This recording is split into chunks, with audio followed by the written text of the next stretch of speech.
All right, let's dive in. The Maldives.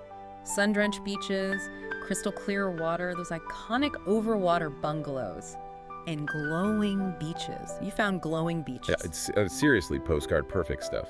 Seriously, just looking at the pictures makes me want to book a flight right now. But you're right to dig a little deeper. I mean, most people don't realize that the Maldives is way more than just one island. Yeah, one of the travel packages you sent mentioned 26 atolls. That's a lot of islands. Over 1,000, actually. Yeah. Over 1,000 islands. And that's key because it means you have this incredible geographic diversity, right? So forget that cookie cutter resort experience. You can really uncover the real Maldives, even on a budget. Okay, I'm so here for that. Speaking of budgets, you highlighted something about the Maldives being the lowest lying country in the world. What does that even mean for a place that's basically a string of coral sandbars? Yeah, it's almost hard to grasp, isn't it? It is. But imagine this. The highest point in the entire Maldives, we're talking the absolute highest point, is barely taller than a coconut palm. Wow. So, ecotourism in the Maldives, that's not just a trendy term there. It's about the survival of these islands. Yeah. When we talk about choosing accommodations and all of that, it's a big factor to keep in mind. It's not just about snagging that cheap flight, it's about making choices that actually help protect this incredible place. Okay, this is already eye-opening. What about the culture? Your notes mentioned Divihi being the official language, and that the Maldives is a Muslim nation. What impact will that have on travelers? Right, and while you'll find English spoken in a lot of tourist areas, understanding a little Divihi, even if it's just greetings, adds this whole other layer to the experience. Oh, absolutely. It shows respect for the local culture, and you might be surprised by how even just a few local phrases can lead to these more authentic encounters that you might not otherwise have. I'm all for that. Any other cultural nuances we should be aware of? Well, because it is an Islamic country, modest dress is appreciated, especially outside of the resorts. So think covering shoulders and knees. You know, when you're visiting local islands, the capital Malé, that kind of thing. And Friday is the holy day, so some businesses might have limited hours. Good to know. All right, let's talk deals.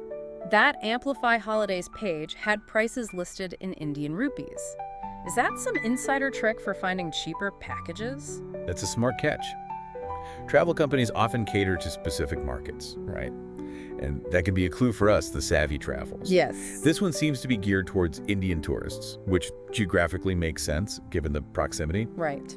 And speaking of clues, understanding the seasons is crucial for budgeting. Dry season from November to April, that's going to be prime time, sunshine, calm seas. Picture perfect. Exactly. But also higher prices. So if you're flexible on your travel dates, traveling during those shoulder seasons, you know, maybe April, May, or even September, October, can be a real budget saver. Right, because everyone wants those picture-perfect sunny skies. Okay, I'm taking notes.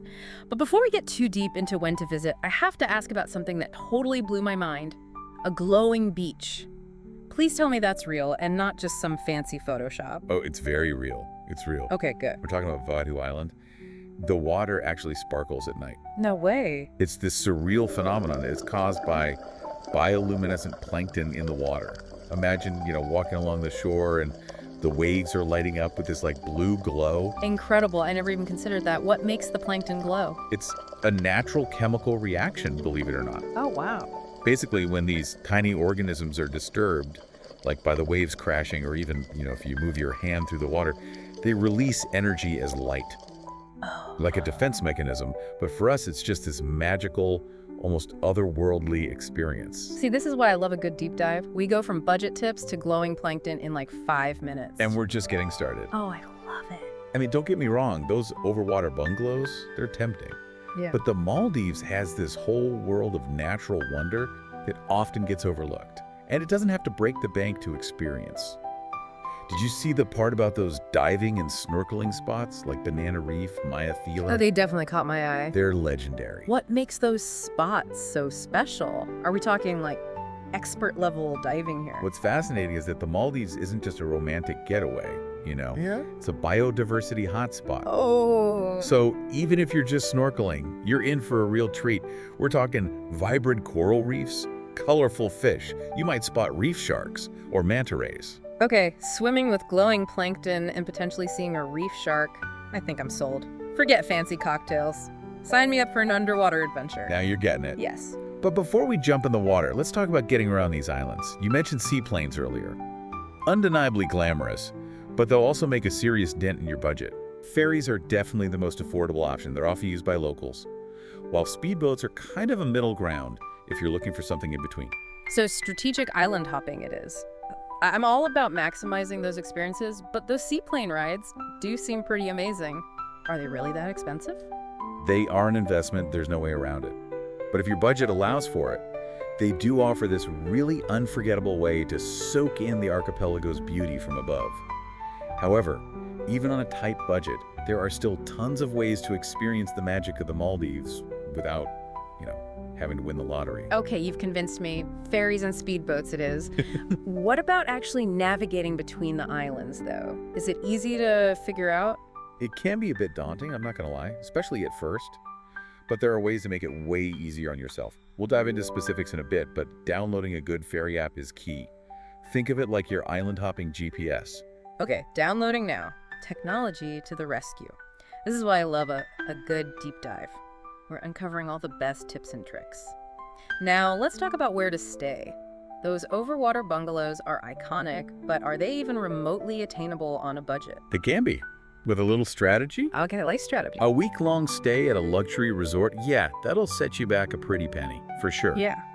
But there are clever ways to experience those bungalows without completely draining your bank account. All right, expert travel guru, lay it on me. How do I experience these overwater bungalows without breaking the bank?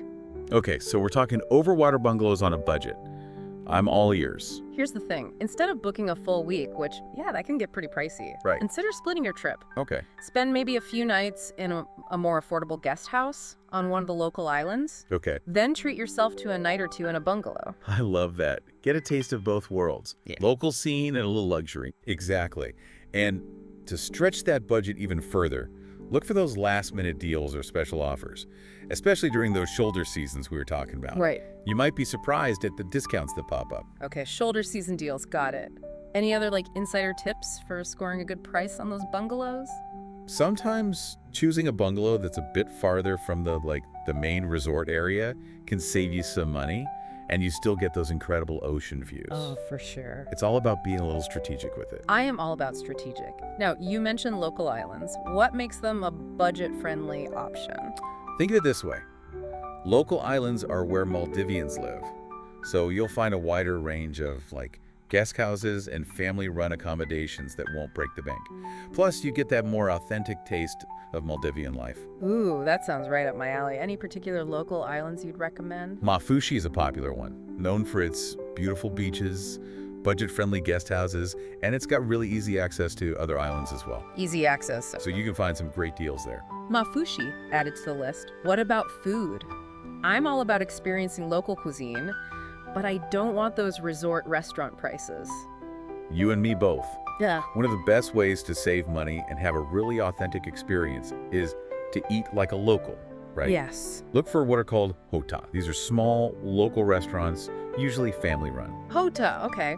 I'm adding them to my Maldivian vocabulary list. What kind of dishes should I be on the lookout for? You got to try masuni. Okay. It's a traditional breakfast dish. Okay. Shredded smoked tuna mixed with grated coconut, onions, chili, and served with roshi, which is a type of flatbread. Oh, it's like a flavor explosion waiting to happen. Right. And for something a little different, try garudia. Okay. It's this fragrant fish soup that's actually considered the national dish of the Maldives. Oh, wow. It's incredibly flavorful and really speaks to the importance of seafood in Maldivian cuisine. Okay, now I'm seriously hungry. We've covered accommodations, food, transportation. What about activities? Can you really experience the best of the Maldives without spending a fortune? Absolutely. In fact, some of the most memorable experiences are completely free. True. Think about it.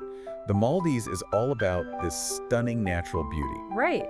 So put on your walking shoes, explore those pristine beaches, swim in those crystal clear waters, soak up the sun. It's true. You don't need a fancy resort to really appreciate the simple pleasures of paradise. You're right. Sometimes the best things in life really are free. It's so easy to get caught up in those must-do lists and forget about the simple joys. Exactly. But let's talk about those must-do lists for a second.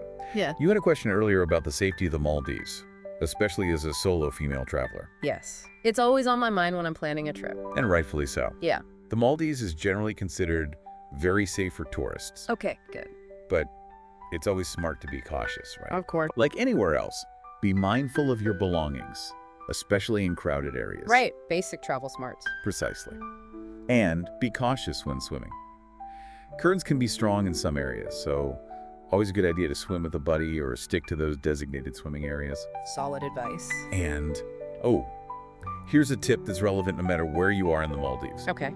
Be respectful of the local customs and traditions. Of course. We touched on modest dress, but it extends to things like public displays of affection, which are generally frowned upon. Good to know. I'm all about being a respectful and informed traveler. That's the spirit. Now, to circle back to activities, you mentioned being interested in water sports. Yes. Remember how we were talking about Malé being a hub for that? Yes. Okay, tell me more about Malé. What makes it stand out from the other islands? Well, it's a planned city island, so it's much more modern than a lot of the others. Okay. And it's actually connected to the airport island by a causeway, so getting there is a breeze. That's so convenient. Right. And since it's a planned city, you've got cafes, restaurants, a man-made beach, but the real draw for like water sports enthusiasts is the variety. Okay. Jet skiing, parasailing. If you can dream it up, they probably offer it on Malé. Okay, if I want a little adrenaline rush alongside those chilled-out island vibes, Malé is worth checking out. What about those picture-perfect white sand beaches and lagoons? You know what I mean? Yeah. What everyone imagines when they think Maldives. You're talking about Atoll. It's postcard perfect for sure. Atoll, that sounds familiar. It's home to some of the most luxurious resorts in the Maldives. Right. But don't let that scare you off. Okay. Even if a 5-star resort isn't in the cards, you can still experience Atoll's beauty on a budget. Now you're speaking my language. Tell me more about those budget-friendly options. A lot of the local islands in Atoll offer day trips to like nearby sandbanks and uninhabited islands. Oh, wow. So you get that deserted island experience, swimming, snorkeling, sunbathing, all of that, without the hefty price tag. That's brilliant. Paradise for a day. Okay, this is going straight into my itinerary. Anything else I absolutely should not miss? Yeah. Maybe we've got day trips to uninhabited islands, but you mentioned something earlier about water villas on local islands. Tell me more about that. I thought those were only in luxury resorts. You're right, they used to be. But some guest houses are catching on, and now they're offering overwater bungalows at a fraction of the resort price. What? Yeah. They might not have all the bells and whistles, but hey, you still get to wake up to those incredible ocean views. That's amazing. It's like having your own private slice of paradise. So to really make the most of island hopping, where else should we be looking? It's all about matching your interests to the island's vibe, right? Right. We talked about Maafushi for that local feel, Malé for the water sports, but there's this whole other layer to the Maldives that we haven't really touched on yet, their commitment to conservation. You mentioned it earlier about how ecotourism is vital for the survival of these islands. Exactly. And there are some really incredible initiatives that, as a traveler, you can actually be a part of. Oh, wow. Okay. For example, on some islands, you can participate in coral reef restoration projects. Imagine, like, you're on vacation, but you're also helping to rebuild those vibrant ecosystems that we were talking about. Wow. I had no idea. That's way more impactful than just like choosing eco-friendly sunscreen, which, you know, that's still important, but wow.